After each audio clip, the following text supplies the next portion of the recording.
dhegaystayaal malahayga sheekooyinka maansada lagu waariyey ee ku saabsan martida xididkana ah waxaa kuwa ugu caansan ka mid ah tii dhex martay gabyaagii la odhan jiray Ismaaciil Yuusuf oo qoorleex lagu naanaysi jiray iyo niman wada gabyaa meeran ahaayo uu gabar ka qabay. Gabadhaas ay ku xidideen oo Cambara Cabdi Daahir la odhan jiray intii haddaba aanay gabyaaga u reeroobin ayaa labada dhinac shaki kala galay. Gabayana waa isu tabiyeen.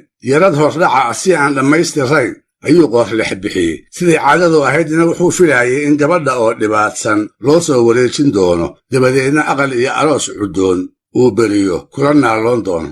Hase ahaatee taasi suuragal uma ay noqon. Markiiba waa la kala guuray. Colaado deegaanka ka aroosmay dartood kala carar baa dhacay. Labadii reer ayaa midba dhinac u geediyey. Ciddii ay gabadhu ku jirtay baa waxay ka soo jeensatay webiga weer ku magacaaban iyo geyi aad uga fog kii ay horay u degi jireen. Waa markaas markuu qoorleex bilaabay gabayadii uu kaga calacali jiray labada kala daran ee isu raacday. Geelii yaradka looga qaatay oo cido kale u daaqaaya iyo inantii uu ka bixiyey oo aan gacan ugu jirin. Waxaa gabayadaas ka mid ahaa kii uu ku canaananayay raggii ay xigtada ahaayeen ee geeliisa markuu bixinayay goobjoogga u ahaa isla markaasna ka qaban waayey. Hal dhool la odhan jiray oo geelaa ku jirtay isaga oo magac dhabaaya waa gabaygii uu ka bilaabi jiray dhallaankaaga waa laga qabtaa dhuxul hadduu laaci ninkii dhagala waa lagu dhaqaa hadalka dhaadheere dhan baa loo ridaa awr hadduu geesu dheeliye ushaa lagu dhuftaa neef hadduu dow ka sii dhiciye maantaan dhabaandhabay haddii dhacanta loo jiido allaa dhacaya dhooley haddii laygu wada dhaarto dhallinyariya waayeel haddii dhabiga lay saaro dhamas iyo haddii layla dhaco midhayo dhuudhuuban halihii aan dhooldhoolin jiray ma aanan dhiibeene anoon dhimannin baa reer ugaas dhaxal u haystaaye.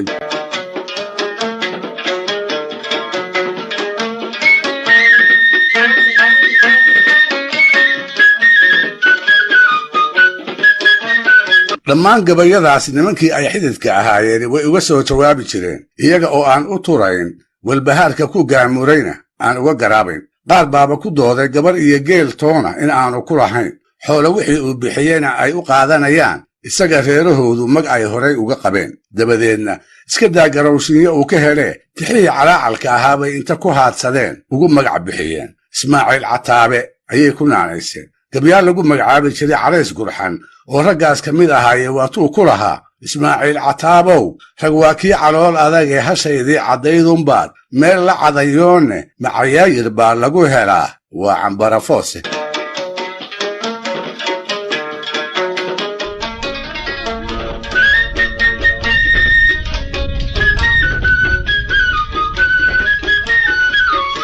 wax gabayada la isu tabiyo iyo wax la kala maqnaadaba gabaalkii la isu soo guuriyo la isu soo noqoy. awal hore dhulkii la wada degi jiray ayaa la isaga soo dhowaaday. yaradkii dhimanaa markuu soo dhammeeyeyna qoorleex iyo Cambara waa la isu dhisay. ooli iyo saygeed ayay noqdeen. wixii maansa ahaa oo labada dhinac ay isu dawin jireenna waa la iska iloobay. bari dambe oo Cambaro ay gabyaaga carruur u leedahay ayaa niman iyada xiga oo socoto ay reerkii ay joogtay soo tamadiyeen. iyaga oo aan weli aqalladii gaadhin si ay aad ugu dhow yihiin ayay araraha iyo awradaaqaynka seedigood qoorleex isaga soo horbaxeen. markii la isnabdaadiyey kadibna wuxuu u sheegay awr ka baxsatay inuu raadkeeda hayo. sidaa darteedna wuxuu kula teliyey inantoodii baa joogtee inay reerka sii tagaan kuna sii sugaan inta uu ku soo noqonayo. taas ayay raggii ka biyadiideen. waxay jeclaan lahaayeen bal horta inuu raaco oo golihii lagu soori lahaa markii loo wanaajiyo uu awrtiisa doonto. waxaa la xumaatay xidid bay ahaayeene isaga oo aan la socon reerkana ku sugnayn inay Cambara kor dhoobtaan. habeenkaas gurigii qoorleex ma tageenoo ma ku hoydeen mase hadalkii seedigood intay ka dudeen bay hore u sii dhaafeen. hadday ku hoydeense ma ugu soo noqday mase awrtiibuu inta waayey reerkiiba ka dhaxay. waa su'aalo aanan ka jawaabi karin. waxaase la hubaa galabtaas kadib raggii xididka ahaa inay ka dhex aloosantay silsilad maanso oo waageedii aad loo wadwadi jiray. silsilad mararka qaarkood wax ka sheegga jiribada labada dhinac loo mari jiray. silsilad uu qoorleex dhinac ka ahaa dhowr seediyaashiis ahayna ay dhinaca kala ahaayeen isagana ay gamuunnada maansada ku wada ganayeen.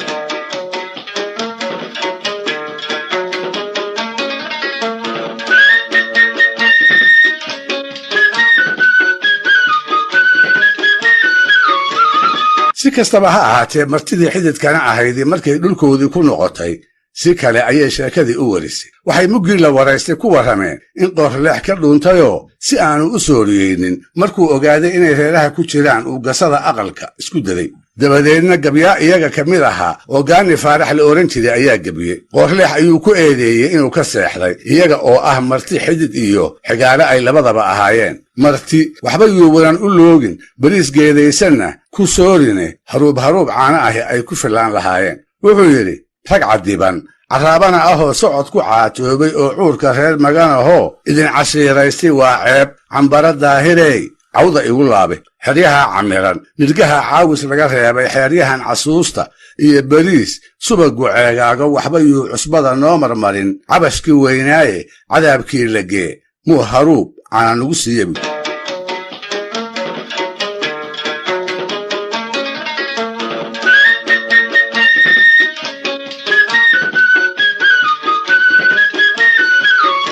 tixdaasi markay u tagtay qoorleex wuu ka jawaabay. wuxuuse kaga jawaabay si aan cidina ka filaynin. waxaa laga malaynayay inuu yidhaahdo, niman yahow waad imisabidaysaanoo waad i madax goosanaysaane anigu idinkama dhuumanoo idinkama seexan, dhabarkana idinma jeedin. gabaygiinnu xumaan iyo kala dhimasho xidid buu tarayaaye aashiinna. sidaas ulama garnaqsane waddo kale intuu jabaaxay ayuu eeddii loo haystay wuxuu dusha u saaray haweenaydii u dhaxday, isagoo leh haddiiba aan anigu idin qadiyey saw cambaro idinka gabadhiinni ma ahayn. may iyadu reerka wax idinka siisa oo kaydka aqalka dhexdiisa ugu qarsoon idiin soo furfurto. sidaas markay yeelayso haddii ay aniga diidmo iga dareentana may ila dirirta oo wiilka yar ee ay sidato kob bannaan ii dhigto. maxaad aniga igu garaysaan haddii ay iyadu idin gabtay? tixdii uu sidaa ku yidhi ayaa waxaa naga soo gaaray, iyaduba go'dadu weydinkee may i gacan dhaafto gunti naagaha dhigi jiree, gadowga may laacdo guulguul hadday iiga baqi, gabanka may tuurto garool hoostii,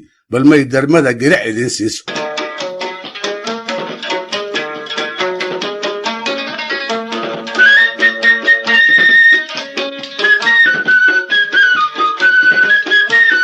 waxaa markiiba qoorleex jawaab u soo dhiibay gabyaa baryahaas aad u da'yaraa, asii waayadii dambe caan noqday lana oran jiray maxamed cumar dage. tuducyada kooban ee gabaygiisa naga soo gaaray cambare ayuu kaga reebayaa eeddii uu qoorleex kula kufay. marka hore wuxuu xusuusinayaa reer miyiga Soomaalidu waxay wada garanayaan oo ah geelu markuu soconayo inaan sinaba lugtu jeeniga u dhaafi karin. taasna wuxuu uga jeeday inuu yidhaahdo marnaba suuragal ma aha cambara intay reerka maamulato in wax aanad adigu ka bixin ay ka bixiso, say kaa ammaan heli mayso oo waxaa tahay arxanlaawe. malaha marka keliya ee laga yaabo inay cid wax ka siin kartaay waa adiga oo ay sodcaal dheer kugu og tahay, amaba sida loo joogo raqdaa iyo ruuxa meel aad ku dhibciday la garan waayo. haddaad iidhato oo xabaal lagugu hubsado ayaa la arki lahaa sida wacan ee cambaro ay ilmaadaradeed u sooriyeysee. bal horta adigu dhimo. wuxuu yidhi, geeluba ogaasooy hadduu aashi soconaayo lugtu orodka jeeniga inay ku agmartoy dhaafto ugub weeye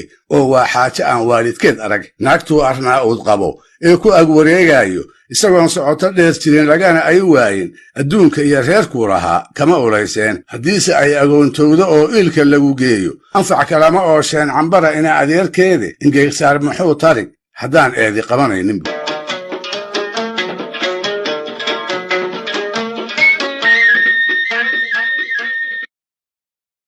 inkastoo xiriirka xididku uu maamuus dheeri ah ku dhisnaa, haddana marmar bay tala fara ka haadi jirtay. kolkol buu ismaandhaaf la dareemaa ka dhex dhici jiray, kolkol bay isku qomayoobi jireen. sidaa darteed barnaamijkii koowaad ee taxanahan sidaan ku soo xusay gabayadii xididka dhex maray intooda la hayo waxaa ku jira qaar aan waxba la isu reebanoo wixii la isu ahaa inta la iska hilmaamay si aan wanaagsanayn loogu wada hadli jiray. waxaa laga helayaa tixa sodog loogu gebiyey, kuwa seedi loogu gebiyey iyo kaba daran ee qaar sodo loo tiriyey. kolka intaan seediga ka bilaabo aan idhaahdo wuxuu ka mid yahay xubnaha xididka kuwa sida gaarka ah loo dhowro. marka la isku wanaagsan yahayna ragga seediga isu ahay sidii ay walaala yihiin ayay u dhaqmi jireen. markay isu baahdaan wax isugu tari jireen oo isugu hiilin jireen. in seediga af ama adin loogu bareeraana waxay ahayd wax laga xishoodo. taasna waxaad ka garan kartaa nin geeljiro ahaaye tix gaaban oo uu tiriyey dabadeedna noqotay halkudheg lagu maahmaaho. sida ay Soomaalidu ku sheekayso, ninkaas iyo gaban yar oo uu walaashii qabay ayaa jeer geel wada xirriyey. geeljiruhuna sida la og yahay si aan fiicnayn bay kurayada ula dhaqmi jireen. Saabaanka geela lagu maaro iyo qalabka lagu shubo oo dhan bay ku rari jireen. Hadday wax bi'iyaan iyo haddaysan bi'inna mar walba usha iyo dharbaaxada ugama turi jirin, taasoo ahayd tababarka qura ee ay yaqiineen. Yeelkeede ninkii baa wuxuu u bogi waayey kuraygii u seediga ahaa oo goor aan la seexan iska seexanaya, alaabtii lagu ogaa kala luminaya, fiid walbana geelii oo qaar maqan yahay soo hoynaya. Markaas buu aad ugu carooday, ha yeeshee dhaqankii jiray ayaa u diidayay sida kurayada kale inuu u garaaco ama u canaanto. Dabadeedna sida muuqata gabay fiican muu aqoone wuxuu mariyey 3 meelisoo iska allow sahala asuu isagu ku carab baaba'ay. Wuxuu yidhi, haddii seedigaa gaban yahoo geela kula raaco, asii aadan guulguuli karin geelu sahalaabo, ileen waad gubgubataa sidii gaaja nimay hayso.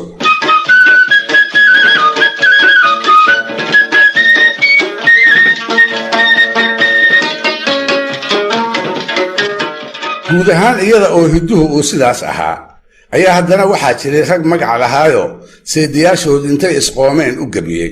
Malahaygana waxaa ugu caansan allaha u wada naxariistee labadii maansayahanee la kala oran jiray sayid maxamed cabdilla xasan iyo salaan carabi. Salaansaha noo dambeeye bal sayidka iyo seediyaashii qaarkood wixii kala gaaray aan soo horraysiiyo. sidaynu wada ognahay wuxuu sayidku hogaamiyey ururkii daraawiisheed oo waaxdii hore ee qarnigii 20aad uu waqooyiga ka abuuray, muddada dheerna u tafaxaydnaa la dagaalanka gumaystayaashii Ingiriiska, Talyaaniga iyo Xabashida. ururkaas oo ku jiray halgan hubaysani wuxuu goorna walba u baahnaa ciidan ka kooban dhallinyaro firfircoono ku soo biirta. taasina sayidka way u suuro gashay. sababahana waxaa ka mid ahaa aftahanimadiisii iyo isaga oo si joogta ah ula xiriiri jiray tolalka Soomaalida, gadaalkiina ka dhaadhiciyey ujeeddadiisu inay tahay mid mudan in lagu garab galo.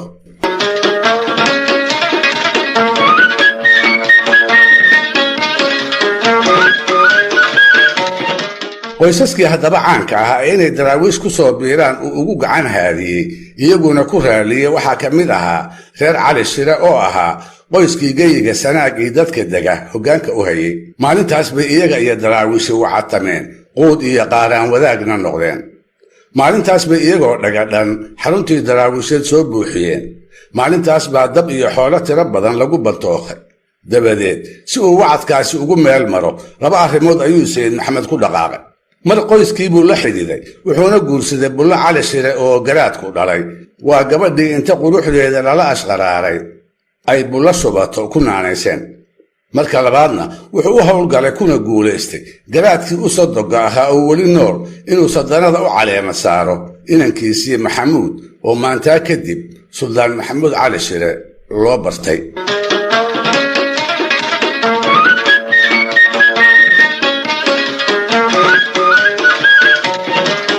hase ahaatee muddo kadib ayay labadii nin 2 baarqab bay ahaayeene isqoonsadeen. dabadeedna habeen madow ayaa suldaankii iyo dadku u talinayay caynka hoosta ka geliyeen oo dhulkoodii dib ugu noqdeen. intaana kuma ekaane waxay la safteen reer Bari iyo Boqor Cusmaan oo daraawiish ay col ahaayeen, iyaga oo wada jirana dhowr jeer bay ku soo duuleen. sayidka oo ahaa nin abaaldhac badani uu Soomaalida kala soo gudboonaaday aad ayay arrintaasi u danaqday. kolkaas buu iloobay amaba is-ilowsiiyey isaga iyo Suldaan Maxamuud inay xidid ahaayeenoo Bulla Shubato ay weli u joogto. daraartaas buu afkiisa maciinsaday. wuxuu ahaa nin yaqiin waxtarka iyo waxdhibaalka erey dicaayadeedku uu yeelan karo. soo ninkii ku ducaystay ma ahayn carabkayga eebbow quwee caadil baa tahay. maruu haddaba suldaanka ugu abaal sheeganayay isaga iyo dadkiisa siduu jeer u dhaqaaleeyey, qudhiisana uu u boqray waatuu kula garnaqsaday. adoo cayr la duluglayn, haddaan duunya kugu miisay oo deebla geel iyo fardo iyo dahabkii kuu dhiibay aridaad masaalkiya, haddaan idin dabaalsiiyey, haddaan daabaddii iyo hubkii idinla daawaystay oo aan dunjiga cali garaaduub cad wada saaray, asaan dowlad kaa dhigay, maxaad duula igu maagtay.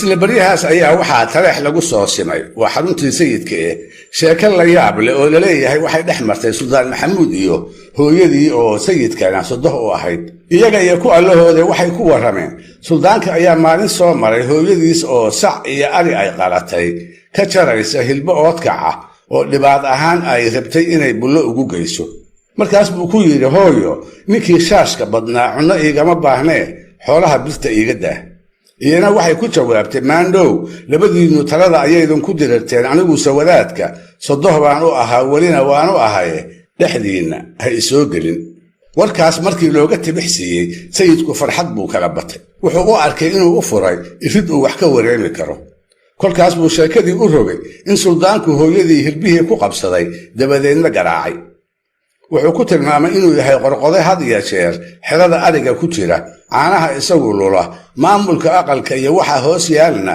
dumarka uga horeeya intaasoo dhaqanka Soomaalida ragga ceeb ku ah gabaygii uu arrintaa ka tiriyey oo wax seedin loo tiriyo ka yara fool xun aan ka soo qaato tuducyada ugu roon ee halkan laga marin karo wuxuu yidhi umud inaad ku dili hooyada qayladee timide qaduuntiisa waatuu la dhacay sida qawaar awre qayladeeda waatuu dadkii qaxay ayaantii naaguhu ninkii qaabka lula uma qushuucaan ee qorqoday ku sheegaan ninkii qoyska baanjiye wax qawaacidkaas keenay waa qoobadii saca qabsinada haweenkaa cunee qaaxada ha boobin qadarkana ha kaliryaan indhaha qiiqu kaa geline habartaana qaaraha ka daa qada haddaad weydo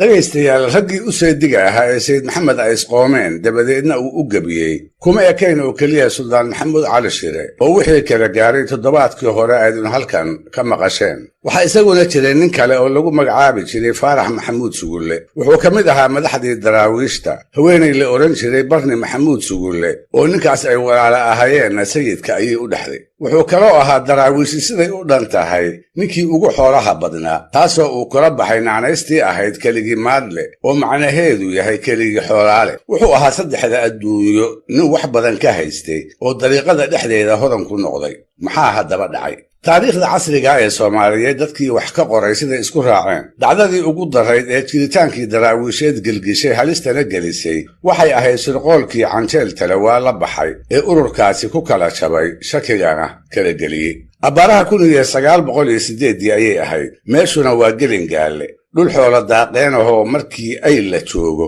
xagga koonfurta loogu ambabaxo waxaa halkaas ku tiil xarumihii daraawiisheed ee taleex ka horreeyey middood waa dhulkii ay ku bulaaleenoo xoolihii iyo raggiiba ay ugu bateen beera farashada ay ku barteen ganacsigii badduna uu ugu furmay waxay ahaayeen birimadii ay kaga soo kabteen 1904 ololihii dagaal ee ingiriisku uu ku soo qaaday iyo jabkii ciidan ee goobtii jidbaale lagu markaday ayna ku naafteen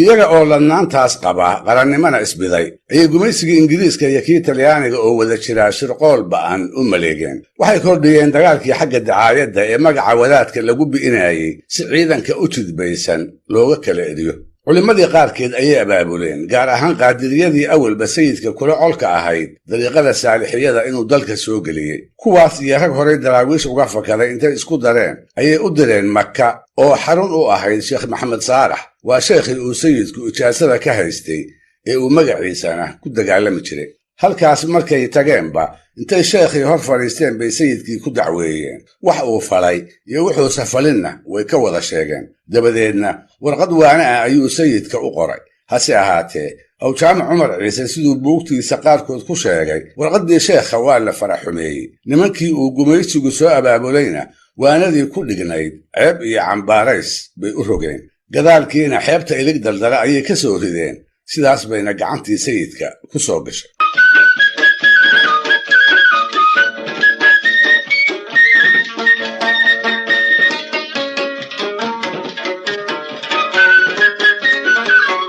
wax haddaba ku qasbay iyo cid kula talisay toona garan maynee warqaddii caynkaas ahayd sayidku ma uu qarin daraawiish ayuu u bandhigay wuxuuna ugu celceliyey in Sheekh Maxamed Saalax loo sheeko xumeeyey hase ahaatee rag awalba bukay ayaa taa u arkay ururka iyo hoggaamiyahaba sabab ay ku wiiqi karaan.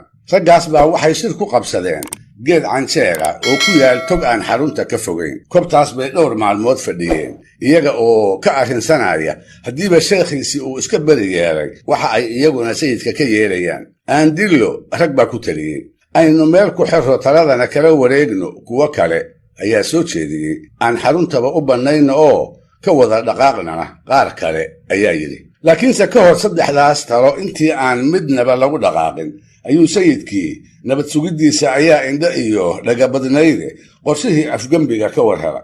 dabadeedna nimankii canjeelkii ku shiray waxay noqdeen wax la dilay, wax inta la qabtay la xirxiray iyo kuwo baxsaday. raggii haddaba baxsaday shirqoolkana waayeelka ka ahaa waxaa ugu weynaa faarax maxamuud sugulle oo faaraxa dacay lagu naanaysi jiray. sidaan soo sheegayna uu sayidku walaashiis qabay. maalmo yar kadibba dhankii ingiriiska iyo berbera ayuu ka dhacay.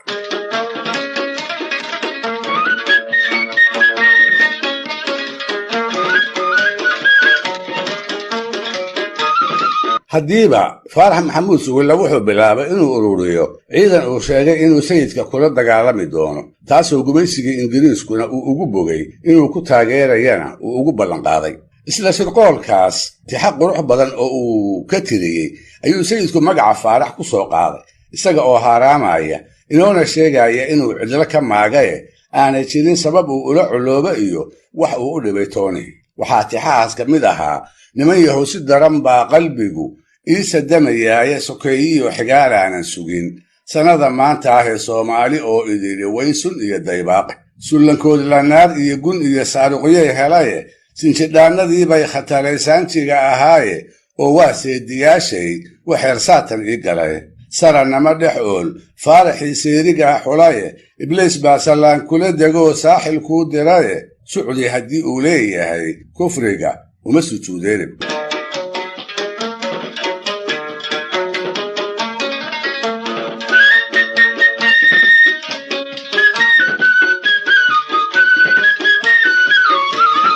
laasadahar ceelka la yidhaahda ee ku yaal cirifka galbeed ee dooxada nugaaleed ayuu faarax xarun ka dhigtay. hase ahaatee isaga oo haba yaraatee aan weli wax duulaana qaadin ayuu geeriyooday. koox daraawiisha oo beledweyne kormeer u aadaysay ayuu sayidku kula ballamay waabarkii inta aanay anbabixin inay soo maraan.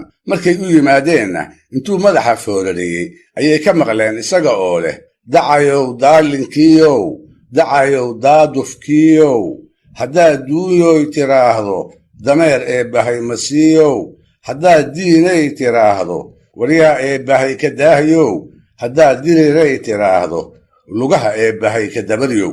dabadeedna wax kale uma uu sheegine intuu u duceeyey ayay ka dareereen.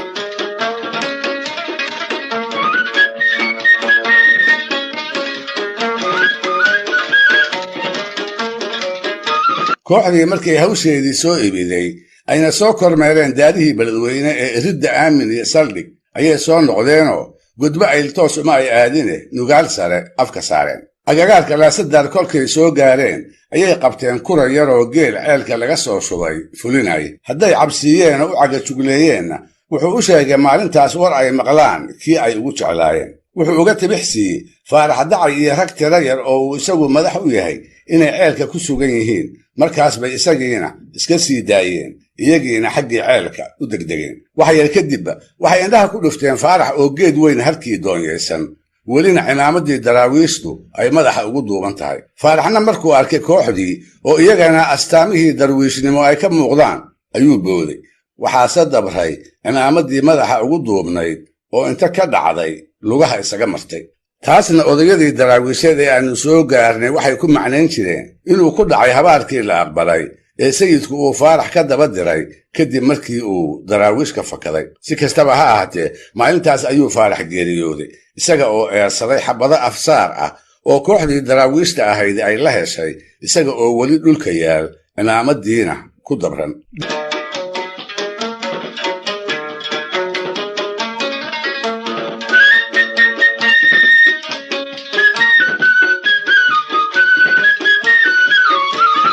gabay kale oo shirqoolkii canjeeltale waa uu sayidku ka tiriyey ayuu seedigii faarax dacay ku xusay, inkastoo aanu si toosa ugu magac dhabin.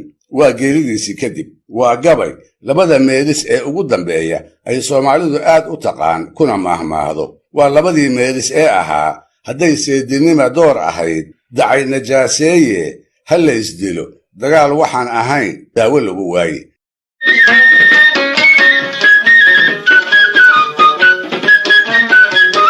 dhegaystayaal, gabyaagii weynaa ee la oran jiray Salaan Carabi ayaa allaha u naxariistay wuxuu ka mid ahaa raggii intay isqoonsadeen reerihii ay la xidideen dhowr jeer u gabyey. wuxuu ahaa nin aan marnaba xidid mahad ka sheegan, iyaguna aan isaga ka mahad sheegan. maantase wixii ka dhexdhacay siday nagu soo gaareen inaan u warinna ha joogtee labadooda u garnaqi mayno oo keebaa eedda lahaa su'aasha ah kama jawaabi karayno. markaan oo kale waa markii ay ku mahmaahi jireen madka karaaciye mid gardaranse alla og. haddiise sayidka iyo raggii ay xidideen isqoonsigoodu uu siyaasad iyo hoggaaminta bulshada ku salaysnaa, Salaan iyo xididkiis isqoonsigii dhex maray waxaa u sabab ahaa 3 arrimoodoo dhaqankii hore ee guurka Soomaalida tiirdhexaad u ahaa, kuwaasoo kale ah yaradka, yarad sooranka iyo dhibaadda.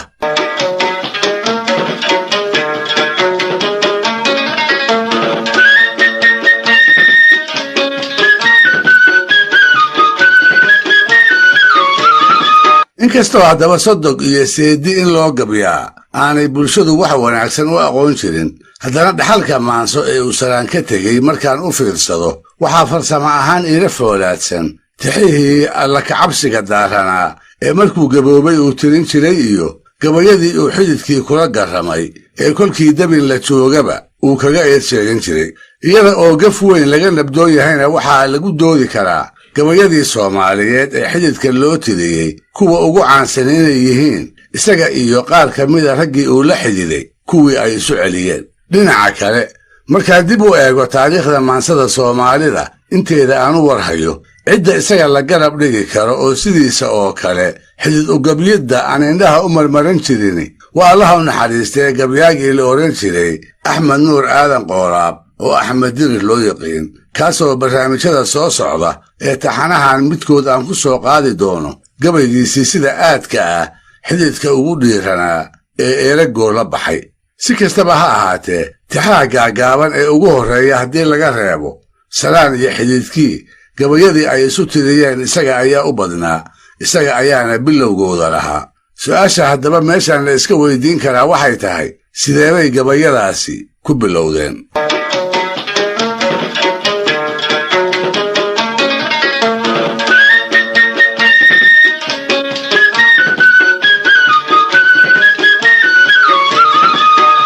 Salaan wuxuu guursaday gabar la oran jiray Cawa Dhooble. siduu isagu gabayadiisa ku sheegayna wuxuu ka bixiyey yarad mood iyo noolba lahaa oo geel iyo fardaba ay ku jireen. isla reer Dhooble oo ah reerkii uu ka guursaday ayuu inanlayaal ku noqday. siduu hidduhu ahaana markaas oo kale nolol maalmeedka qoyska cusubi xididka ayuu saaraa. ninkan gabadha dhistay ee arooska ahi waa nin xoolo iyo hanti kala tooniya aanay meesha u joogin. sidaa darteed baa waxaa reerka gabadha dhalay laga fili jiray har iyo habeen wixii uu jidiiman lahaa oo idil inay aqalka u soo dhigaan. ha yeeshee wax kastoo ku wacnaa iyo siduu Salaan tixdiisa ku sheegi doonaba taasi ma ay dhicin. dabadeedna maalin maalmaha ka mida ayuu Salaan inta malaha gaajo dareemay ayada u qaraab doontay si miraha geedaha ka baxa uu cabashada caloosha ugu aamusiiyo.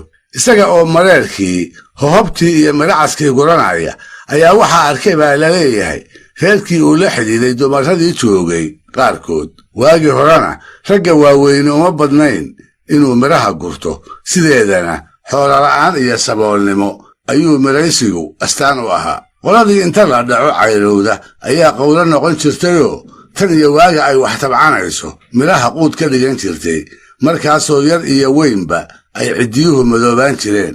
kolkaas baa waxaa la oran jiray reer hebel waa cayr fara madow, waa mooryaan fara madowna way oran jireene.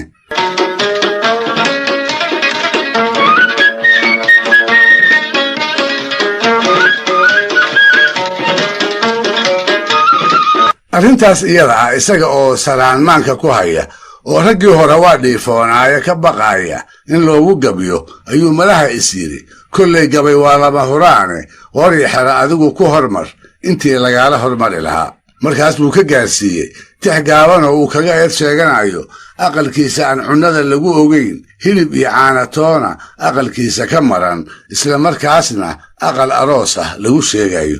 wuxuu yidhi laba la hinjiyaba waa hunguri kii horrayn jireeye, aqal aan hilbiya soor lahayn, ha qabla oo buuxa amaan haanta caana ugu jirin, harab karuurkeeda guur uma hagaagine waxbaa loo hadoodalayb. isla markiiba nin seediyaashiis ka mid ahaa oo ducaale aadan qoolaab la odhan jiray, ducaala dheerana ku magac dheeraa, ayaa tixdaas salaan jawaab degdeg ah ka celiyey. wuxuu gabyaaga kula dacwiyey inuu sabir daran yahaye reerka uu mindhismada ku yahay aanu marnaba u daraan. si taas looga rumaystana wuxuu xusuusta salaan ku soo celinayaa maalintii aqalgelkiisa oo markaas maalmo aan toban dhammayn laga joogo in geel iskuma jiree hashii soobir la odhan jiray uu u qalay. gebagabadii tixdana wuxuu ducaale gabyaaga ugu ballanqaaday kollow in aqalka loo soo buuxin doono oo qumbayaal iyo tabado muqmad iyo subag laga soo milaalay ay soo dhoobi doonaan. wuxuu yidhi salaanow gob samir weyday waa saancad iyo ceebe, 8 cashaba waa intuu sahanku laalaaye saha duniyaddaa yeelatay, oo reer saldhigi waaye geel kala samcane waanigii soobir gowracaye waa soo sidnaa xeeryihii saabka loo talayb.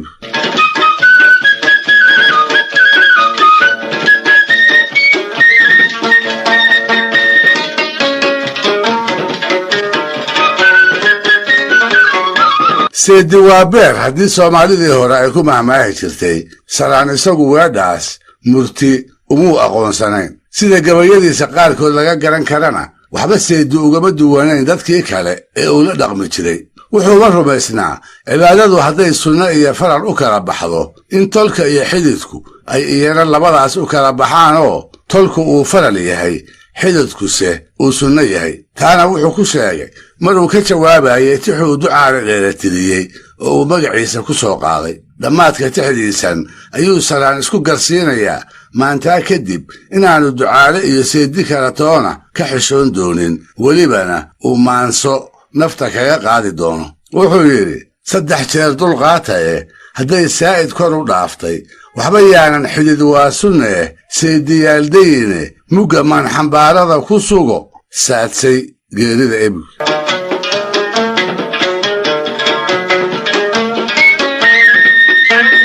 carabey waysagii dhooble la xididay kadib markuu inantiisii cawo dhooble u dhisay. meel u muuqata aqalkii hooyadeed waa kii kula aqalgalayoo sidaana inanlayaalka ku noqday.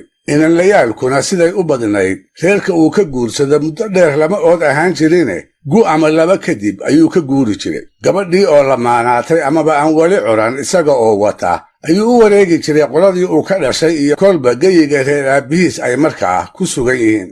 salaanse hiddahaas ma u raacina reer xididkiis ayuu isaga dhex nagaaday, halkaasoo waraso rag iyo dumar balihi ay ugu dhalatay. wuxuu ahaa nin sadcaal badan oo reerkiisa marna u soo rida daminna ka maqnaada. had iyo jeer intaynu waayihiisa hadal haynana waa inaan maanka ku haynaa inaannu ahayn reer miyi keliyahe oo haddana ahaa reer magaal, ganacsada iyo badmareen intaba.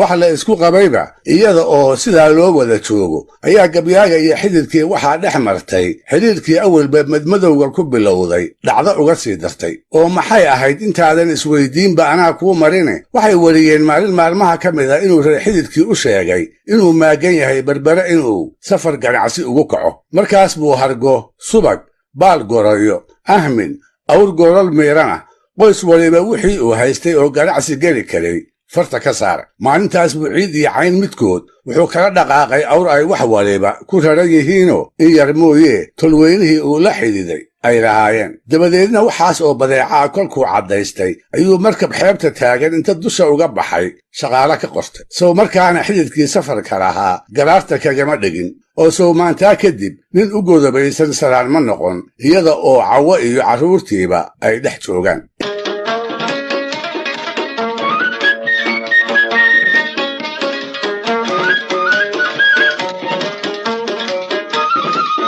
inkastoo aanu marnaba gabayadiisa ku soo qaadin haddana salaan iyo xididkii colaaddii ka dhex torantay dhacdadaas ayay salka ku haysay waxaa soo raaca isaga oo mar walba gocan jiray inaan lala yeelad soorminoo siduu dhaqanku ahaa xoolihii uu cawo ka bixiyey aan reerku waxba uga soo naqin sababuhu labadaas ha ahaadeen ama ha ka badnaadeena la kala irdhow carre edeg wuxuu ku maqnaadaba beri dambe ayuu salaan soo noqday isaga oo ay ka go'an tahay wixii dhacayaa ha dhaceene aqalkii ay cawo dhoob la joogtay inuu isdul taago hase ahaatee xigtadiisii ayaa hamigaas ku diiday weliba uga dhaaratay xagga reeraha wararkii ka soo yeerayey kuwa fiican ma ahayn waxaa kolba loo soo tabinayey in kow looga siin doono hadduuba ciid cagaha soo dhigo reer dhooble hadday bixiyaanna waxaan marnaba bixin doonin dadkii kale ee safarkii uu berbere ula kacay wax ku lahaa sidaas buu taladii xigaalada ku yeelay tashigiisii horena kaga haray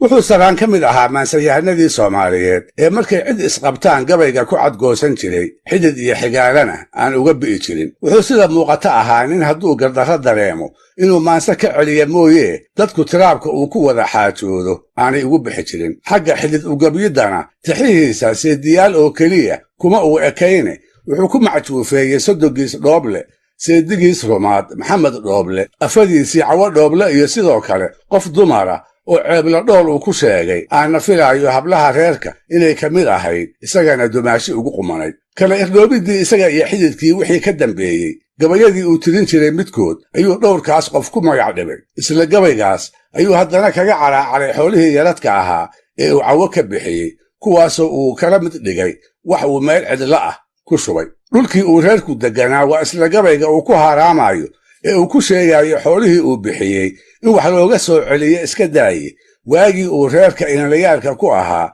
inuu caato joogsaday cabashadaas qotada dheer leh labadii tuduc ee uu salaan u xambaariyey ayaa waxay ahaayeen meeshaan cadow waalidkay lagu cisaynaynin nin isoo cawaansaday halkaan cidiba eegaynin ee dhooble camalkaan ogaa la cumbullaynayey ee sida carruuraha waxaan cunaba sheegayey meeshii cawiya ceebla dhool lay cambarinayey ee maxamed curad kuu ahaa laguma ciilbeele xakamaha casuusta leh waxaan xamar ku caateeyey sidii kayn cagaar badan waxaan xamar cilaan saaray cuudkiyaan maray geelashaan calajiduu gooyey caatuba la'aan baan anigu caata soo dhacaye micdlaan ku qubay xoolahaan curayay waa noolba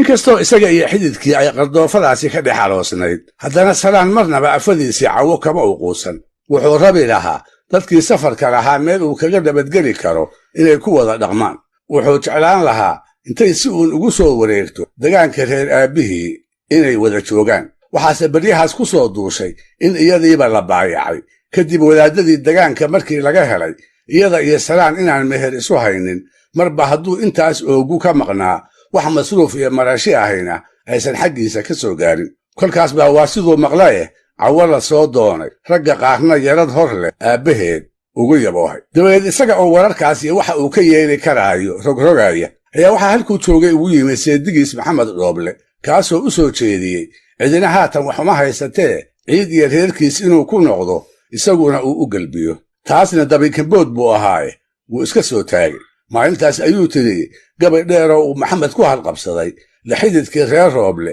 gabay uu kaga qoomamoonayo gabay maansadiisa kuwa ugu quruxda badan lagu tirin karo dhammaadka gabaygaas ayuu seedigiis ugu soo jeediyey hadday la qumanaato inuu cawo u soo wareejiyo taasoo uu daba dhigay hanjabaad laga garan karo inuu ka diriri doono haddii afadiisa rag kale lagaga yarad qaato wuxuu yidhi inaanan goosan karin naaga kale go'ay haddaad moodday qajeelaa gayaan badan yahee waxaan idiin gaatay amaan guuyadaydii u horay geeda sarawaabe mar haddaanay garawshiiyo xidid gumaladeed joogin isma gaadho oo waxaynu nahay gaalo iyo ruune waa geeriday ciid waxaan ugu gadoomayay gafnahay u noqotee haddii guuyo la isiiyo anaan gabadintiinnii tegayn gurigii reer dhooble qoftaad gacal ahaydeen haddaad garata ii soo rar haddii kale ha guursado raggii guga la sheegayey dabadeedna guul waxay dhasho iyo godobta aan dhowrabin.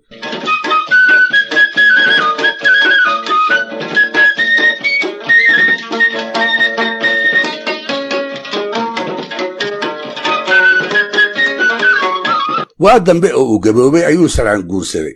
sidii berigii horese gabadhii uu maalintaa guursaday waxba kama u bixin. markaas baa waxaa loo soo sheegay seedigiis oo yaradoonihi in uu ku soo socdo. dabadeedna isaga oo ay ka go'an tahay moogaan inaan wax xoolaa laga kaxayn ayuu tiriyey yaradka loogu soo socdo gabay uu ku diidayo. waa gabayga uu ku xusaayo labada sababood ee dartood aanu yarad ku bixinayn. midi waa xoolihii faraha badnaa ee cawo dhoobla uu ka bixin jiray welina uu ka ciilqabo. midda labaadna waa da'dii uu maalintaa joogayoo aan u oggolayn isu xilqaan hor leh oo xidid iyo hantidiisa oo uu sidii hore ugu cayaaro. waase arrin uu saraandoodda ku marsanayee gar ma ahayn oo oday coobira iyo barbaar cartii qaba kuu ahaadaba hidda ahaan cid yaradka laga dayn jiray ma ay jirin. yeelkeede wuxuu aragtidaa ku xusay laanlaydiisii qurxoonayd ee inteeda badan uu kaga calaacali jiray gabowgii uu markaa la tiicaayey. isaga oo haddaba u dayrinaya seedigiis oo aan weli soo gaarin waa kii tixdaas ku soo gebagabeeyey isaga inaan wax bixini ka soo dhowayne ninka ku soo socdaa uu halkiisa iska joogo haddii aanu isaga wax u wadin. adigoon lamaa awr la wadin ama ligood keenin leegleegsadaha waa necbahay laanta dheer sida ee seedow haygu soo lugo'in.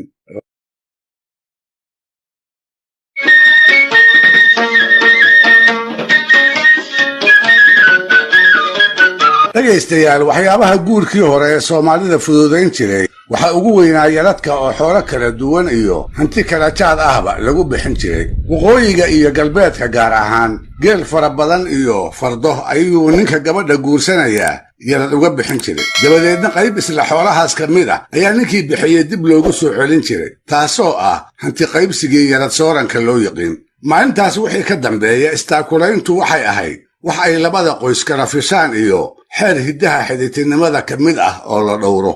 taxanahani intii uu socday dhowr jeer sidaydun iga maqasheenna wax dheefka ay xidhiidhnimadu leedahay waxaa ka mid ah wax istaarashada markii reeraha xidhiiday midkood uu kan kale u baahdo. labada reer midkood bay abaari ku dhici jirtay taasoo laga yaabo inuu reerka kale ka badbaaday.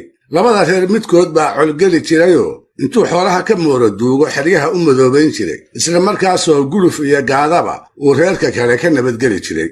xilliguu nacfiga xooluhu labada reer midkood ku yaraan jiray isla markaasoo wax ku wacanba ay suuragal ahayd in badiba ay reerka kale xooluhu u irmaan yihiinoo caanaha iyo subaguba aanay weelashooda ka maran. labada kolba reerka markaa liita ayaa kan kale taakuladiisa sheeqaaqi jiray waxaana jiray dhowr siyoodoo ay taakuladaasi ku muuqan jirtay. markay baahiyi timaado sodoga ama seedigu iyaga oo waxdoona ayay u sodcaali jireen reerka ay gabadhooda u dhaxdo. waxaa iyana in badan la arki jiray haweenay socoto ahoo reer aabbaheed kala soo noqotay xoolo ama dheef kale oo dhibaad loo yiqiin. waxay u waddaa ninkii inta guursaday jeer yaradka ka bixin jiray iyo carruurtii ay isu dhaleen oo markaas ay waxsi ka yihiin.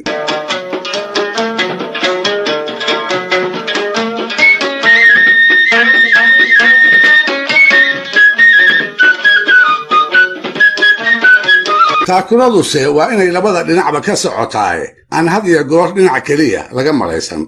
haddii ay sidaasi dhacdana xidhiirka xididka waxbaa soo kala dhex gala aan fiicnayn.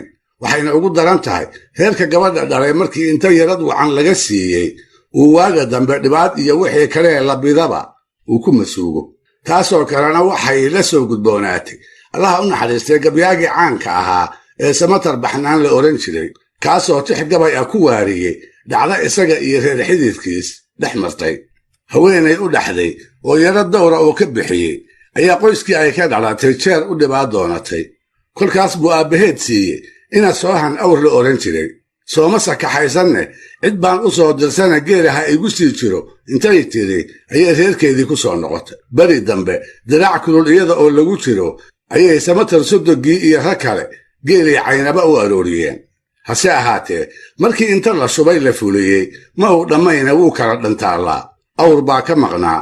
awr uu sodogii inta ka maarmi waayey uu suuqa tuulada taagay kana faasaxay. waa kii uu gabadha siin jiraye ina soohan baa geela ka maqnaa.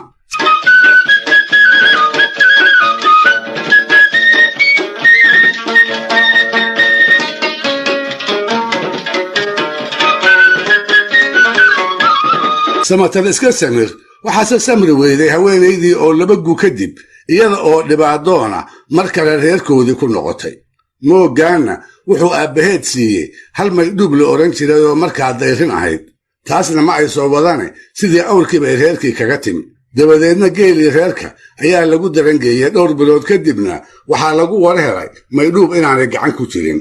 oo ma baxsatay mase waa baktiday, ma bahal baa cunay mase intay ceel ku dhacday bay jeeni ama luug ka haaday. markaas buu geeltirihii iska qashay.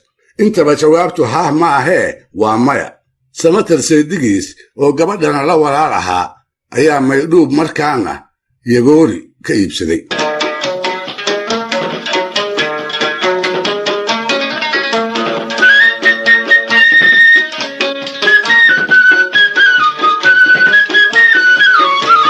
labadaa jeer wixii uu xididku ku falay samatar kama u garcallayn. dhaqankiisii guud ee gabaygiisaba sida laga garan karo wax walba waxa uga daraa wixii isaga iyo sodogiis dhex maray in degaanka lagaga sheekaysto. kolkaas buu iska dulqaatay. waxay tara kaga ibabeeshay inuu shib yidhaahdo oo labadooda qoys oo keliya ay arrintu ku ekaato. iyaga oo dhacdooyinkaasi ay u horreeyeen ayaa maalintii dambe meel aan wax roon ka fogayn xeladii reer samatar ku jiray waxaa isaga hor yimid isaga iyo sodogiis. isnabdaadin kadib waa la iswaraystay. waxaa la kala tooday halka uu mid waliba ku socday. samatar wuxuu u jeeday meel la yidhaahdo xagar sarara weynoo shir iyo allabari loo ballamay ay qoladiisu maalintaas ku lahayd. sodoguse siduu ku warramay geelisii oo ay hali ka fool hallowday ayuu ku socday. gadaal baase laga garan doonaaye sodogu ujeeddadii socodkiisa kama uu run sheegin. reerka gabadhiisa lagu qabo ma dhaabsiisnayn. show arigii baa sabanka ka xumaaday. markaas bay ku soo dhacday inuu reer samatar xayn ka soo kaxaysto. ha yeeshee sidaan malaynayo markuu samatar arkayba duqii wuu yaxyaxay. wuxuu ku dhici kari waayey sababtii dhabta ahayd ee uu reerka ugu soo kacay inuu u sheegto. gartiis bayna ahayd.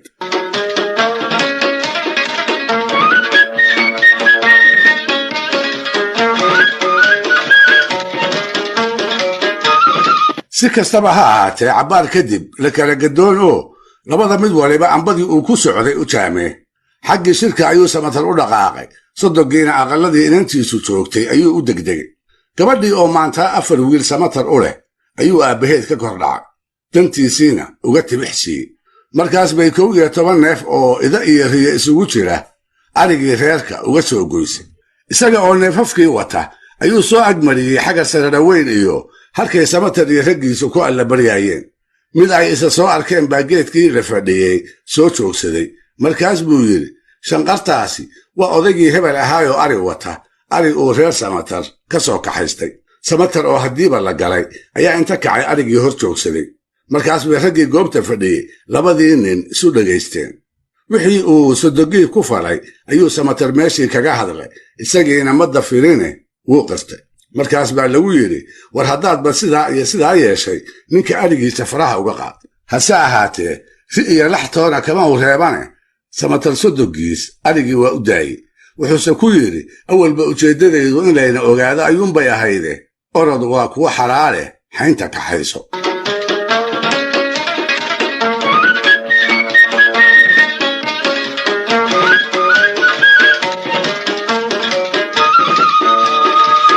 kolkuu reerkiisii dib ugu soo noqday ayuu samatar afadiisii ku yidhi, naa ninkii sidaad ogeyd kugu galay maxaad haddana arigayga u siisay? waxay ku jawaabtay, waa waalidoo haddii aan u diido 4 wiil baan u baqay. markaas buu inta garaystay waxaa ka soo fakatay, wallaahi waa runteed. kol dambe ayay haddana tidhi, hible la ima yidhaahdo haddii intaan ku noqdo aanan ka soo kaxayn waayin hala nirgaha loo talcinaayo. hadalkaas ayuu samatar la yaabay. isaga ayaana tixda soo socota ku hambooriyey. wuxuu is yidhi, ilaa maanta oo ay 4 da'ood marayso dhibaadda ay reerka ka weyday ma markay dhimato ayay ka helaysaa. dabadeedna isaga oo aan sodogii toos u weerarayn wixii uu ku odhan lahaase gabadhiisa u marinaya ayuu gebiyey. wadase marin maayee dhowr tudac oo ka mid ah ayuu ku yidhi, xoolaha waxaad haybsataa kii habaasbaxahee mar hadday haruub raac yihiin kuma huqeeyaane hal baan keenayaa wa wixii ii horrayn jiraye maantana halkii oo kale yuu hadalku joogaaye hantiday ku siiyeen hadday kuu hirgeli weyday waxay adiga taada u hinjaan wa haweennimo hannaan xididku waa reerihii hawsha qaybsada mar hadday midun ka hindisaan kuma heshiiyaane halka daragadii iyo adoo timaha hiigaya iyo haatanaad sidaa habreed u handaraafayso wax dhanbay horweyn kaa dhaqdeen heeshi caana leh wuxuu ku soo gebagabeeyey weli harag ma arag aabbahaa hoo ku leeyahay ee mahad baad la sugi qaalmahaad soo hirtiqinaysa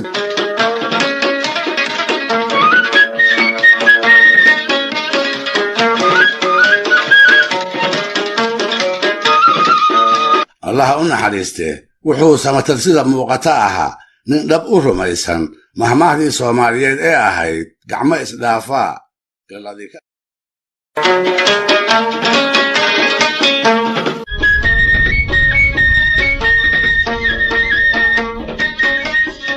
dhegaystayaal ninka xididka u rooni bulshada dhexdeeda waa ku ammaannaa nin xilkasnimo meel dhigtay inuu yahay ayaa loo aqoonsanaa dhinaca kalena waxaa la xaman jiray kolba reerka uu la xidhiidaa midka aanu inta kale uga socnayn dadkuse xidid keliya ma ahee xigaalana waa la yahay labada mid walibana gaarkiisa ayay markay baahiyi timaaddo uu tabantaabadaada u rabaa waxay haddaba su'aashu tahay wax aad markaa hayso walaalkaa iyo sodogga oo u wada baahan iyo haddii ay kuugu yimaadaan keebaad siin lahayd in adeerkaa iyo seedigaa keebaad hormarin lahayd keebaadse hungo ku diri lahayd waa su'aalo ad adag oo jawaabo kama dambaysa in laga bixiyaa aysan fududayn waxaase jeer gabaya kaga dooday laba maansayahan oo haddana walaala ah waxaan u jeedaa ilmo baxnaan cabdille waa allaha u naxariistee samatar oo 12 gumootan iyo eebba cimrigiisa ma gaasiree walaalkii cismaan oo haddanba nool inta si aana soo bandhigin doodda labada gabyaa ee xididka iyo xigaalka ku saabsan aan idhaahdo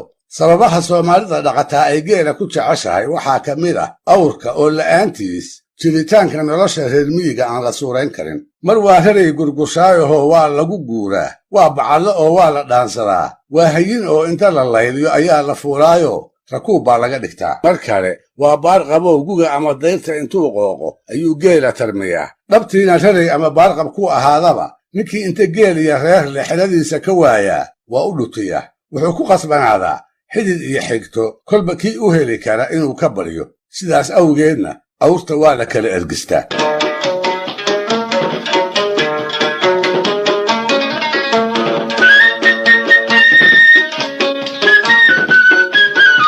maxay haddaba doodda maansayahanada walaalaha ahi ay ku salaysnayd kuu sheegaye samatar ayaa laba baarqab oo geela ugu jiray uu midkood ka bakhtiyey kii kalena xilligii la filaayay qooqi kari waaye markaas buu cismaan oo isagana uu laba ku ogaa u tegey si uu midkood uga soo ergisto taasise suuragal ma noqon maxaa yeelay midna isaga ayaan geeliisa uga maarmi karayn kii kalena halkii uu samatar ka siin lahaa wuxuu siiyey seedigiis sababtii uu sidaas u yeelayna gabay jawaaba oo soo socda ayuu inagu bari doonaa samatar baa markaa gebiyey gabay garnaqsi iyo eersheegad isugu jira ayuu cismaan u tiriyey marka hore wuxuu ku eedaynayaa baarqabadii geeliisa ku jiray inuu midnaba uga quuri waayey oo weliba ku ka mid ahay intuu geeliisa raacay uu ka soo reebtay wuxuu haddana ka cabanayaa markii ay dhibaata reerka soo food saarto in furdaaminteeda isaga samatara loola yimaado goortii uu furfurana dan looga baxo isla qaybta hore ee gabayga ayuu samatar inoogu sheegayaa in cismaan ula dhaqmo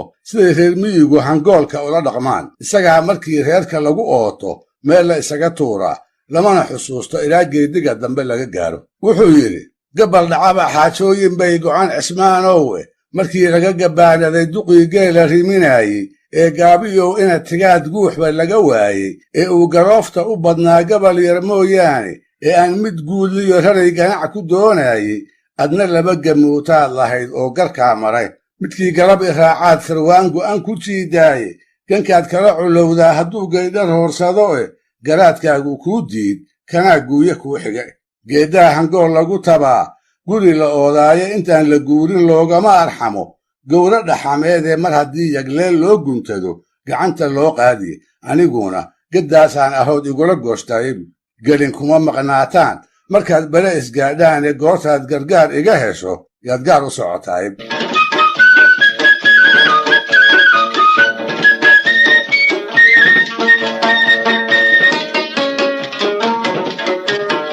mar kale abaal uu ku leeyahay ayuu samatar cismaan xusuusinayaa jeerkii gabadha ninka u doonan intuu guursaday la xili jiray dabadeedna la soo daayey markii isaga samatara iyo dumar ay walaala ahaayeen ay ururiyeen maamulkii ingiriiska ee waqooyigu geel ganaaxa oo uu ku xukumay tudaca kaas xigana wuxuu samatar cismaan ugu sheegayaa geeliisu sidii waxa uu isagu leeyahay inuu la mid yahay iyo xoolaha keliya ee uu isku hadlayn karo xoola uu cismaan si walba u dheefsan karo isaga oo socoto ah xuseen samatar caana uga lisyaa mag lagu yeeshay ku bixiyaa maalin gaadiid waa awr ka rarayaa iyo abaar diirata ah gool ka qalayaaba taasise inaanay cismaan u muuqane uu geeda sarawaab yahay ayuu ku tilmaamayaa wuxuu yidhi gaaliga islaan maalintii lagu gurroynayey godka lagugu beegiyo markaad gebi ka laalaaday garbaduubka maantaad ahayd goofka lagu tuuray guduud iyo caddaan iyo madow goodid iyo aydin anigiiyo gabdhuhuba u sinayn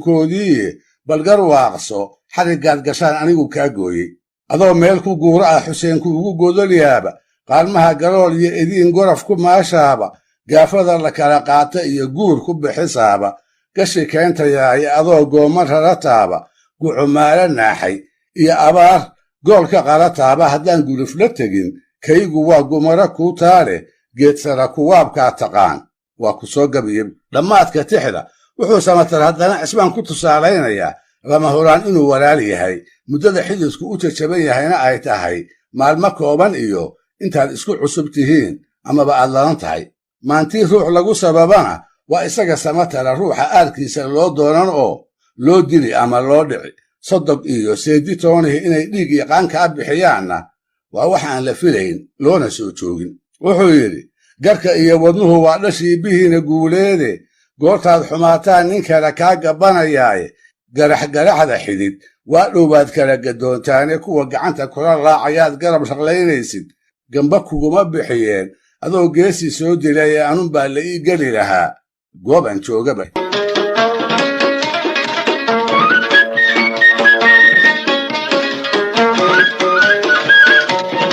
gabaygaas uu walaalkii u tidiyey cismaan waa ka jawaabay kama uu murmin in walaal lama huraan yahay in xoolihiisu ay kuwiisa oo kale yihiinna dood kama uu keenin dhanka kalese wuxuu qiray baarqabkii uu ka soo doonan jiray inuu u diiday taasoo uu filaayey sababtii uu u yeelay inuu samatar u warhayo oo maxay sababtaasna ahayd hal foos la odhan jiray oo cismaan lahaa ayaa beri geelal qalaad raacday markaas buu samatar weydiistay in hasha lala doono oo isagaa wiilal waaweyn lahaaye uu qaarkood ku daro taasna odagii wuu iska soo taagay isaga oo ogaa in cismaan uu tuludda meel walba ugu dhici doono sidaa darteedna ay suuragal tahay isaga iyo wiilkii raacaba in lagu makalo geyiga ay hashu u baxsatay oo qolyaha dega iyo iyagu ay col ahaayeen markaas buu cismaan yidhi weligay gawaamaha ma shubo gabay faduuleede marse haddii gamuun laygu rido gaabsi ma aqaane gaashaandhigiyo raadsigaan guul ku leeyahay markii laga gabbaanaday duqii geela riminaayey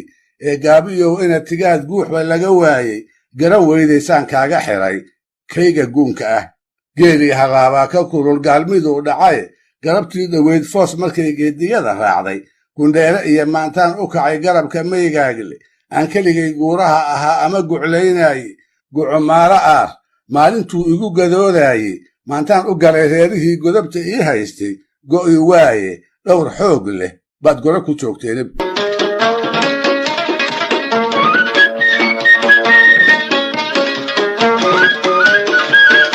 dhinaca waxtarka xididkana wuxuu cismaan garaysan laayahay doodda samatar oo laba wajiiranimo ugu muuqatay dharaar walba hadduu isaguba xididkiis wax siinaayo in isna uu tabtiisa yeelo sidee buu ugu dhaliili karaa markaas buu samatar xusuusinayaa shalaydan qoyan awrkii gurgur ee uu ka soo ergistay awrkii labada geedi oo keliya markuu ku guuray uu samatar ka soo ceshaday dabadeedna isaga oo weli u baahan seedigiis gacanta ka geliyey sidaa awgeed wuxuu cismaan garan laayahay tabantaabada joogtada ah ee xididkiis waxaa samatar u banneeyey isagana ka xaaraanshay sidiioo haweenayda isaga u dhaxdaa ay tiisa ka sarrayso markaas buu yidhi ninkiisa xidid gargaaraa hadduu geeda sara waabtay adba yaradka waad sii gurtaa gu'iyo jiiraare markaan anigu gaadiid la'aan guuri kari waayey ee aan mid xaaskayga gura ganac ku doonayey gurigan degnaba muuse sacad goray ma siiseene garkaw qabatay kii ii raraa labada goosh qaade maxaad kayga uga guulaysaa gacaliyow yuusuf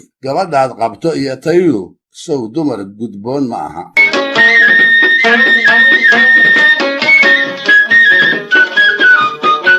waxay ahaayeen xaajada markaa dhex taalla niman ay u fududaydoo dhowr jeer maansada kaga wada hadlay mar ay isu garaabaan iyo mar uu maankooda mudacyo caaradood noqdaba waxay ahaayeen niman aan gabayga isugu jexin.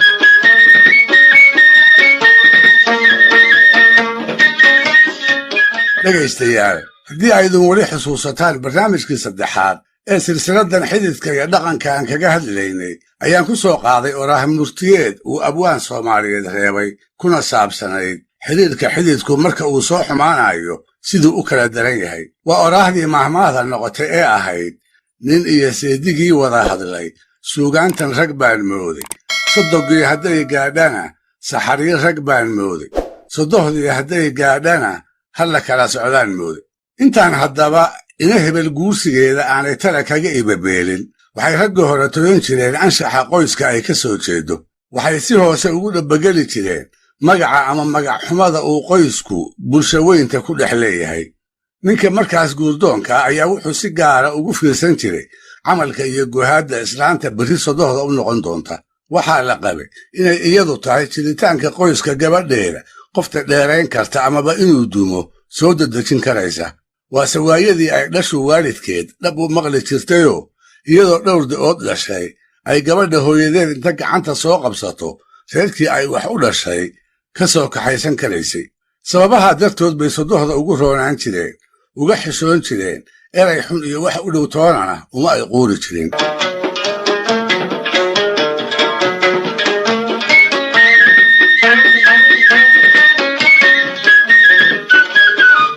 yaradka oo sidaynu ognahay gabadha aabbaheed la siin jiray ka sokow waxaa jiray xoolo aan sidaa u buuraynoo ninkii heli karaaba uu sodohdu isku gunayn jiray, iyada oo weliba mararka qaarkood qasab lagaga dhigi jiray.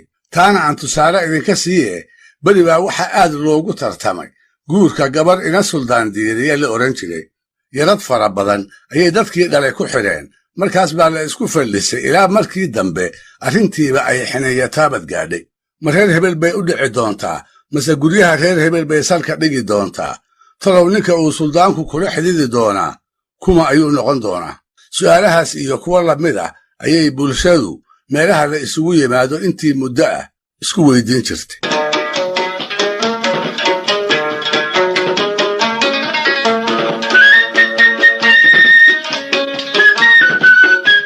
wax la wadaba goor dambe ayaa waxaa tartankii ku soo biiray barbaar qoys saboola ka dhashay, asii loo wada han weynaa, barbaar la wada jeclaayoo jifadiisa meelo sare ka joogay. markaas buu raggii xoolaha lahaa ku muusanaabay. wuxuu ku dhaartay haddii aan gabadhaa loo soo xelogelin inuu toloobi doono.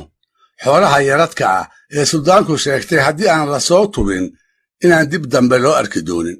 kolkaas baa loo wada guntaday.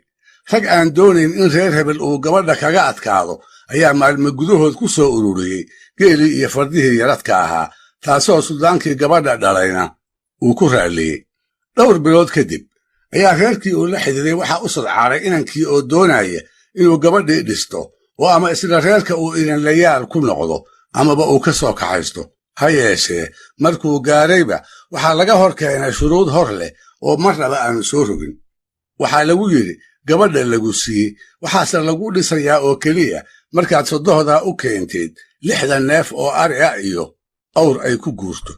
dabadeed isaga oo daranbaabi ah ayuu ku soo noqday isla xigtadii shalay yaradka ka bixin jirtay. geedkii ay ku shidi jireen intuu soo beegay ayuu ka mariyey tix gaabanoo reer xididkii wixii uu kala soo kulmay uu ugu sheegayo. waxaa laga hayaa lubbidaydu kuma beegsateen labida waaweyne igu laashay meeshii dadkuba layrad ka ahaaye 60 ariya iyo qaalin bay libini joogtaaye balliil geliya caawana wixii lagula laamayo. halkiibaa intaasna loogu ururiyey.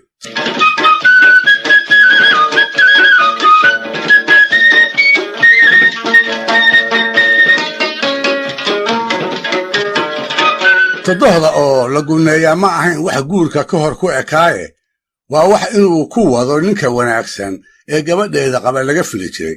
haddii lala darso iyo haddii laga fog yahayba waxay ka mid ahayd dhaqankii hore ee soomaalida qaybihiisii wacnaa ee la isfari jiray.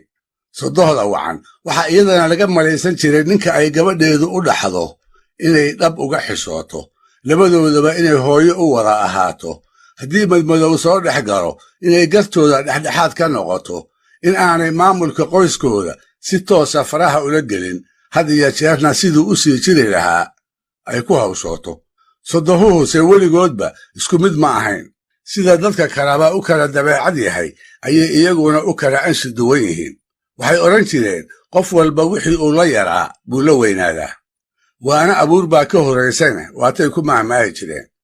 macnaheedu wuxuu yahay inkastoo sodohaha soomaaliyeed ay u badnaayeen dar wanaagsanoo xishood iyo sariigba leh, haddana waxaa kolkol la arki jiray mid kulul oo inanka ay sodohda u tahay har iyo hoyaadba u diidda, ilaa marka dambe iyada iyo gabadheedaba uu u daldaayo. malahayga taas oo kalena waa tii allaha u naxariistee cumar cigaal u jeeday markuu lahaa sodohdii xun gabadheeda waa lagaga siibtaay.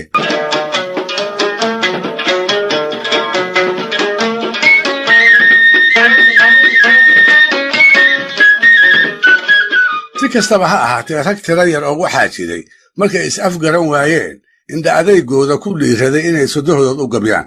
mid kuwaas ka mida oo beerkiisa aan beer ka xigin ayaa reer isna sabool ahaa jeer ka guursaday. guurkuna siday u qaybin jireen 3 mid uunbuu noqdaa: bari saaran oo ah 2 reer oo ladan oo xididay, bari dab saaran oo looga jeedo 2 reer oo midkood ladan yahay midna sabool yahay, iyo dab saaran oo laga wado marka ay 2 reer bacayl yihiin.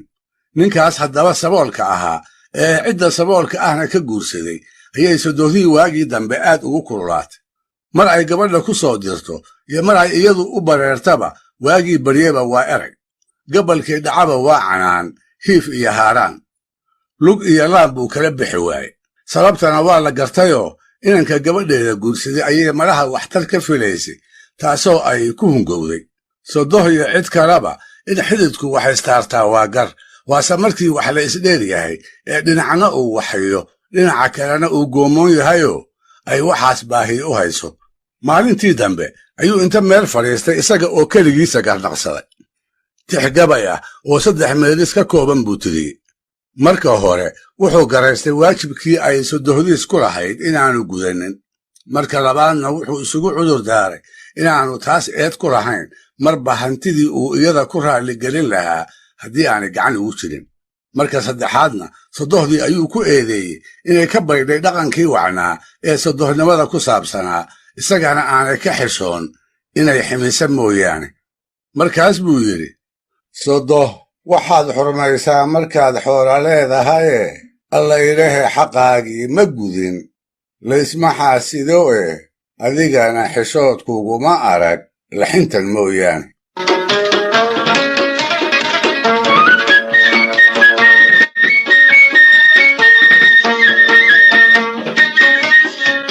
dhegaystayaal, dhaqan ahaan dhif bay ahayd in la arko sodoh iyo ninka gabadheedu u dhaxdo oo murmaaya ama meel fagaare ah ku kala eed sheeganaya. dhif bay ahayd in la arko labadooda oo loo garnaqaayo oo odayo loo miiray ay arrintooda u fadhiyaan.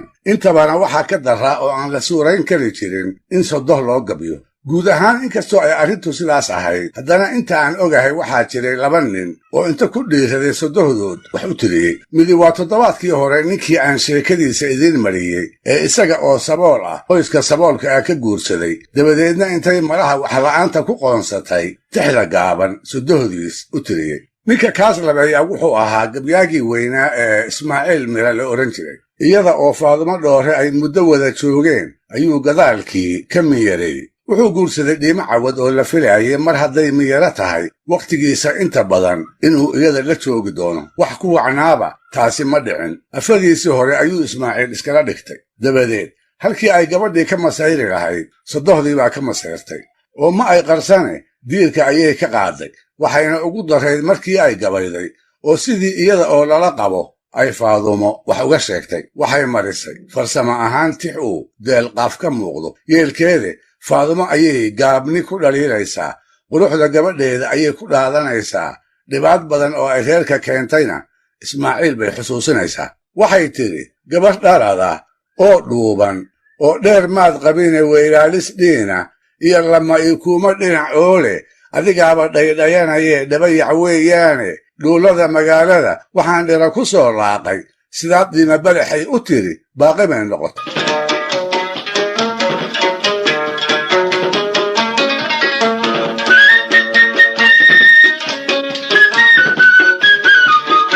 gabaygaas faaduma way dhibsatay markaas bay ismaaciil ku tidhi gabayga aan ka jawaabee ii oggolow ama adigu wax ka dheh wuxuu yidhi anigaa la ii gebiyey jawaabina anay ila gudboon tahaye adigu ka shiidaad bax sida ila tahay ismaaciil inuu ka aamuso way ahayd inuu wax ka yidhaahdana gar buu u lahaa tii uu garta u lahaa ayuu doortay markuu calowle u jawaabay isaga oo marka hore waxa dhacay iyada dusha ka saaraya marka labaad faadumo u aargudaya marka saddexaadna gabadheeda aad u dhaliilaya sodoh loo gabyaa eedda ay leedahay intuu iyadii u xambaariyey ayuu yidhi dhammooy calowla inaad dhiiran tahay dhabadku ii sheegiye anoo yaradka soo dhurahayoon dhib iyo ceeb keenin inay dhiil lakiin ii gasho oo la igu dheereeyo dhiqi maysa labadeenna reer iyo dhammaanteene adigaa dhabbada ii baxshaye dhibic yar baanbanigu gabadh dhalada oo dhuuban oo dheegga maxamuuda oo dhalaysa oo khayr leh oo dhaqata reerkeeda oo aan dhagamsan sida dhiimo meel dhuci ka raacayso oo dhaga adayg lama rabee maqasho dhowdayda oo dheegga maxamuuda baan dhinac ka seexdaaye dhuullada magaalada haddaad dhira ku soo laaqday dhaayaba ayaa saaray oo dhalashadii eeday haddiise aad lama'adhiina iyo 10 dhigaal keentay wax dhistaba inuu waayey sow ma aadan dhaadaynin adigu dhoodso gabadhaadu waa dhababka loo qaadi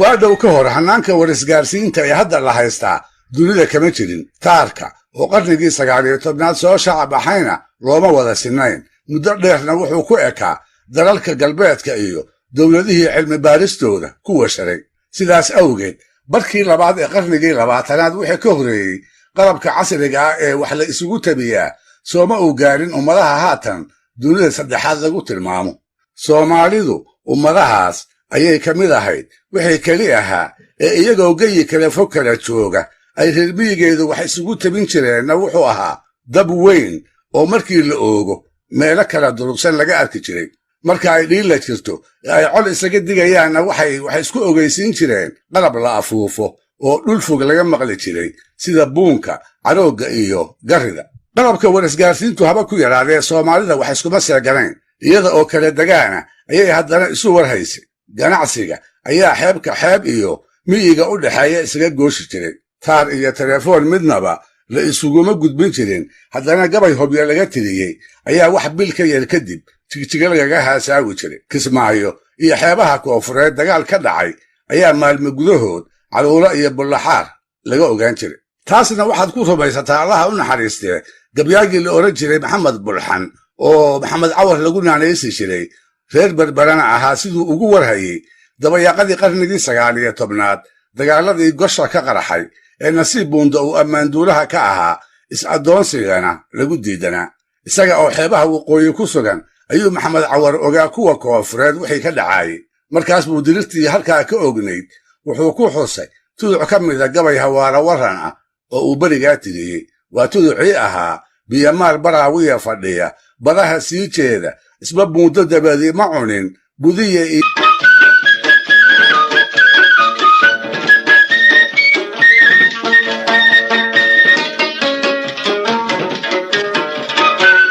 sababaha dartood bay dadka qaar waxay ugu malayn jireen arlaa'iga kala fog waxa warka u kala qaadaa in ay dabaysha tahay fikraddaasina waxay meelo kaga xusan tahay qaybaha suugaanta soomaalida tusaalena waxaa u noqon kara qamaan bulxan alartii uu ugu furfurtay jawaabtii uu ka celin jiray gabaygii cali dhuux ee guba ku magac dheeraa waa kii ku bilaabay caliyow dabuubtaadii gabay daayinkaa waday ee dabaylaha xagaagii bafleh iyo daafigaa sidee loo dooji sidii doogga iyo dararta caanood ee dadku uma sidnee reer tolkay dacad ku noolay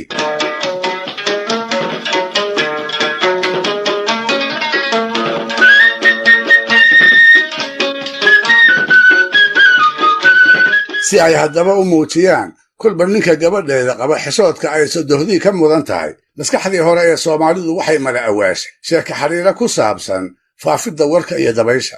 waxaa la yidhi ninbaa wuxuu jeer ku tashaday in arrintaas iyada ah uu runteeda ka sargaaro. wuxuu ku hamiyey inuu ogaado sadcaalka warka iyo faafidiisa in dabayshu wax ku leedahay iyo in kale. markaas buu faras dheereeya oo uu lahaa kooraha ku boobay. 2 maalmood hadduu sii socday aadna uga fogaaday isaga iyo xididkii halkii ay ku jireen ayuu sangihii ku hojiyey meel kayn ah oo dugaag iyo shimbira mooye aan 2 nuur cidigeed ka harsan. meeshii uu faraska kaga degay meel aan ka fogayn ayaa waxaa uga muuqatay dudun dheer oo dhinac walbana godad waaweyn ku leh.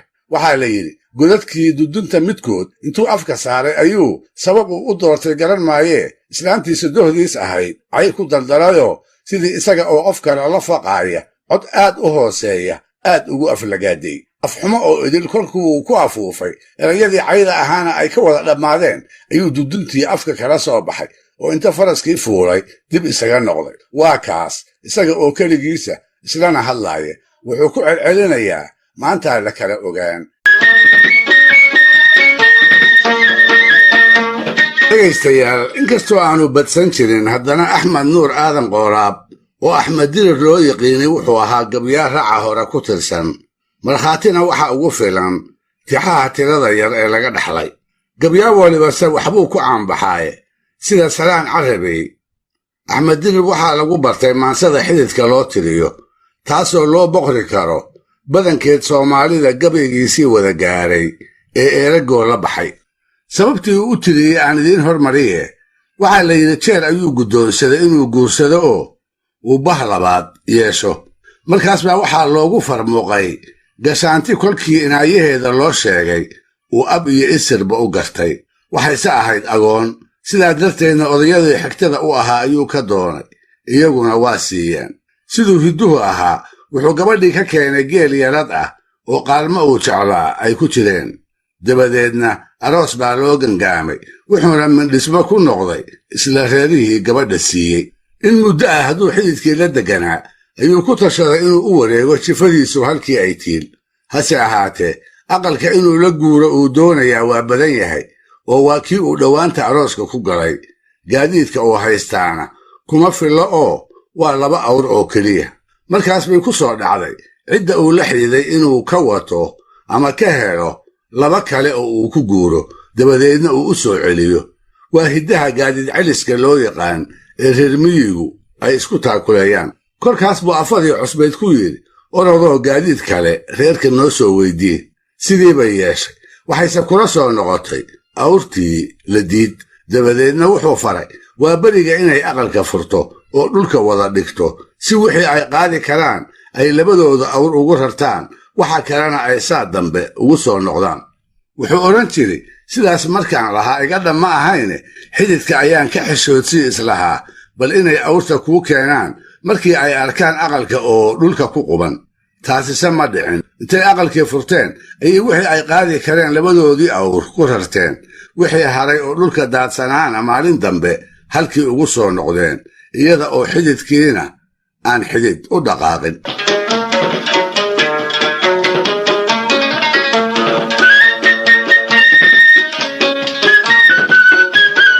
dhacdadaa kadib ayuu tiriyey gabaygan Eeragoo la baxay oo naftiisana allaha ka dhigee aanu cidna ku badbaadin.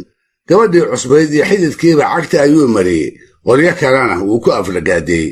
wuxuu isku haraamayaa inuu la mid ahaa qof dayaysanoo tubtii habboonayd ka habaabay markii uu abtiilsiinada ku sirmay ee reerihii Eeragoo yiilay uu inanta ka doonay. geelii uu fudaydka ku bixiyey ayuu qoomamaynayaa.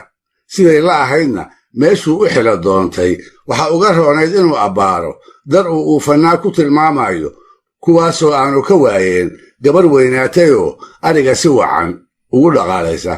shaki ugama jira haddii uu sidaa yeeli lahaa inuu arigu u badan lahaa, meel lagu kala xereeyana aan la heleen.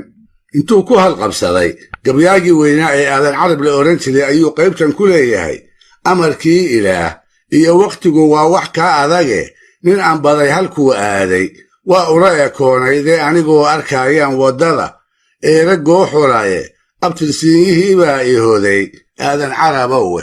maantaan adduunyada baxshaan inanta doonayey usha dheer markaan geelayaga ugubka soocayey abeerka iyo qaalmaha markaan u intihoon waayey ebyoon iyo markaan miiganoo oloshay laameeyey arrinkaa iseegaye haddaan uumiyaha baadho ama reere aan soo agmaray aana ka ilduufin dadkaa uu fanaaga ah haddaan adhijir weydiisto idahayga iyo nayrahan idag wadaageene isla joog baraarliyo wan weyn ma arki waayeenib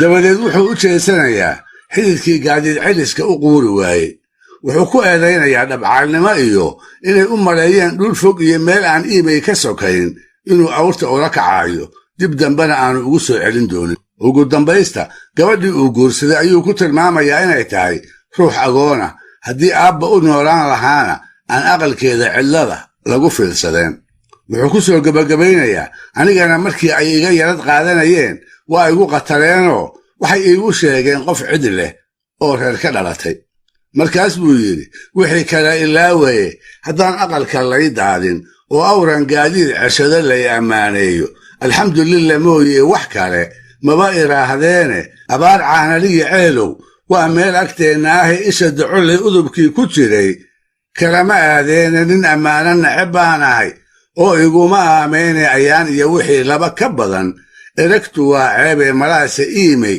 duul qabanayay nagu ogaadeenabi waxna oyda gabar aabba leh oo ehel u muuqdaaye agoonnimadu waa waxa cidlada loogu awdaray anigana asali bay doraad igaga iibsheenabi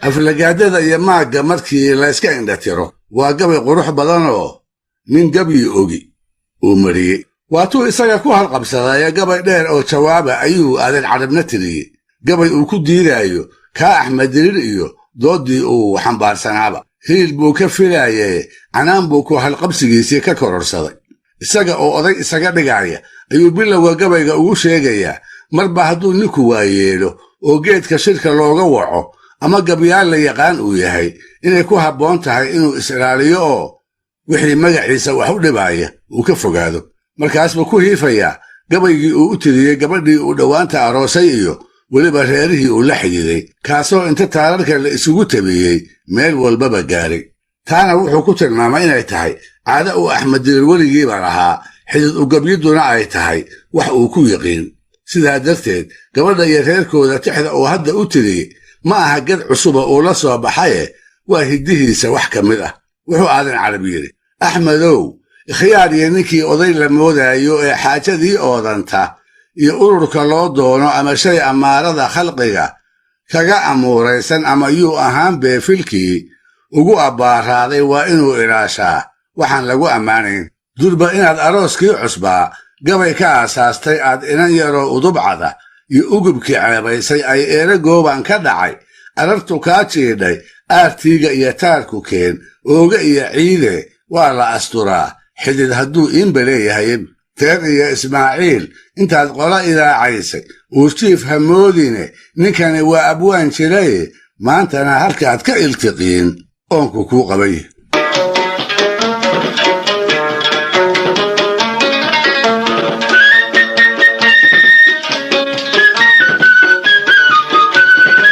tuqiskayaalka aadan carab axmed dirir ma garaysan daacadna uma u arag wuxuuba ka qoomamooday inuu ku halqabsaday jawaabtiisana wuxuu u qaatay inay tahay arrin laga shirayoo isaga iyo qoladii uu u gebiyey ay iska arkeen markaas buu tiriyey tixuu aadan ula jeeday 3 meelis oo qurihina ay iga soo gaadhay wuxuu yidhi nin hadduu mar laaluushka cuno waa libaax bariye durba lahatay oo meel kaley kaaga lulayaane libtuun baan ku siiyey darba